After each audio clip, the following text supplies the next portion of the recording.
Mingəçevirdə milli qəhrəman Natiq Qasımovun təhsil aldığı 4 saylı orta məktəbdə büstünün açılış mərasimi keçirilib.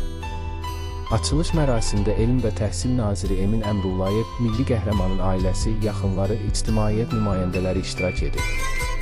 Qeyd edək ki, Natiq Qasımov 1971-ci il yanvarın 2-sində Gədəbəy rayonunun Kiçik Qaramurad kəndində anadan olub. 1975-ci ildə ailəlikcə Mingəçevirə köçüblər. 1992-ci ildə Xocalının Xramort, indiki Pirlər, kəndi yaxınlığında 7 Azərbaycan əskəri Alban kilsəsinin yerləşdiyi yüksəklik uğrunda döyüşlər gedib. Döyüşdə 6 yoldaşı həlak olan Natiq son dərəcə əlverişli strateji mövqedə yerləşən Alban kilsəsində mübarizəni davam etdirir. Tək başına 5 gün gecə-gündüz vuruşaraq düşmənləri bu posta yaxın buraxmır. 22 nəfər Xocalı sakininin öldürülməməsi üçün sonda əlində Azərbaycan bayrağı düşmənə təslim olur. 2024-cü ildə Mingəçevir şəhəri 4 nömrəli tam orta ümumi təhsil məktəbinə Azərbaycanın milli qəhrəmanı Natiq Səlim oğlu Qasımovun adı verilib.